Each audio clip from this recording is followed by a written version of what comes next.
speaking from London. It is late afternoon, and the people of London are preparing for the night.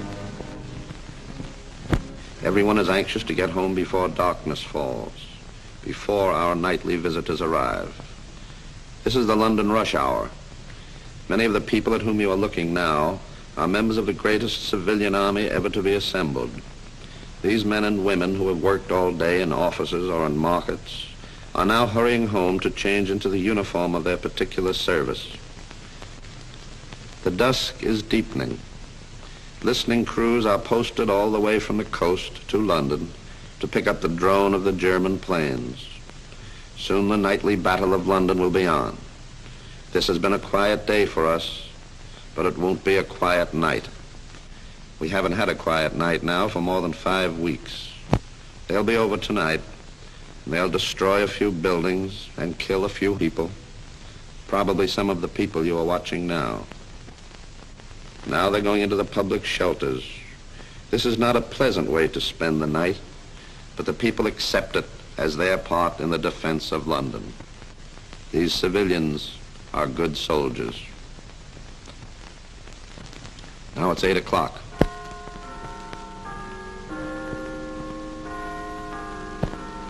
Jerry is a little bit late tonight. The searchlights are in position. The guns are ready. The People's Army of Volunteers is ready. They are the ones who are really fighting this war. The firemen, the air raid wardens, the ambulance drivers. And there's the wail of the banshee.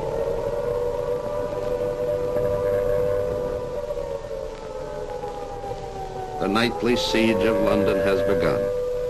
The city is dressed for battle.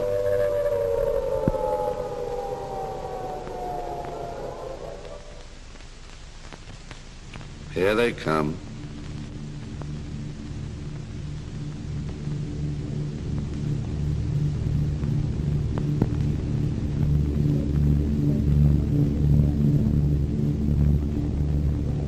Now the searchlights are poking long, white, inquisitive fingers into the blackness of the night.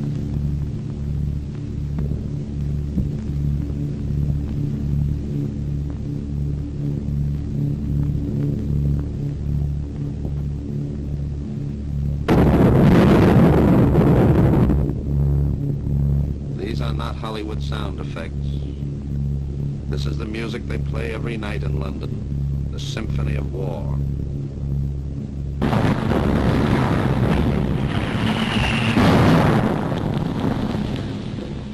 That was a bomb.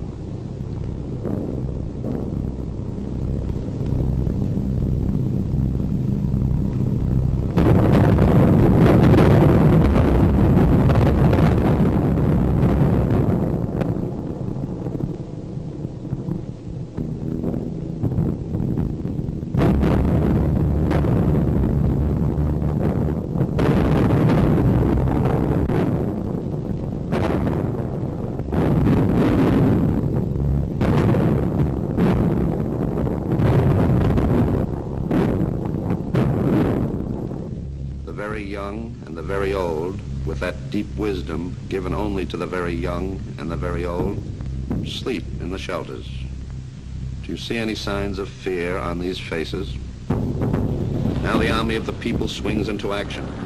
The bombs have started fires. When a bomber starts a fire, he immediately returns, uses it as a target, and drops more bombs, hoping to spread the fire. Yet the People's Army ignores the bombs and the spent shrapnel which rains down constantly. Brokers, clerks, peddlers, merchants by day, they are heroes by night. The night is long, but sooner or later the dawn will come. The German bombers are creatures of the night. They melt away before the dawn and scurry back to the safety of their own aerodromes. And there's the wail of the banshee again, this time a friendly wail. The all-clear signal tells us that the bombers have gone. It's just 6 a.m. In this last hour of precious sleep, this strange new world finds peace. London raises her head, shakes the debris of the night from her hair, and takes stock of the damage done. London has been hurt during the night. The sign of a great fighter in the ring is, can he get up from the floor after being knocked down? London does this every morning. London doesn't look down upon the ruins of its houses, upon those made homeless during the night, upon the remains of churches, hospitals, workers' flats. London looks upwards toward the dawn and faces the new day with calmness and confidence. The People's Army go to work as they did in that other comfortable world which came to an end when the invader began to attack the last strongholds of freedom.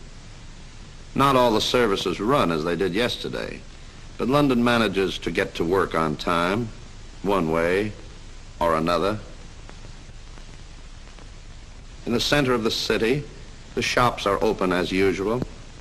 In fact, many of them are more open than usual. Dr. Paul Joseph Gibbles said recently that the nightly air raids have had a terrific effect upon the morale of the people of London.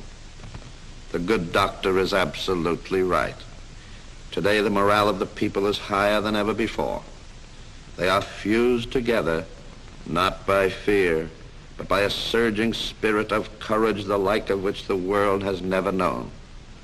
They know that thousands of them will die, but they would rather stand up and face death than kneel down and face the kind of existence the conqueror would impose upon them. And they know, too, and are comforted by the thought that England is not taking its beating lying down.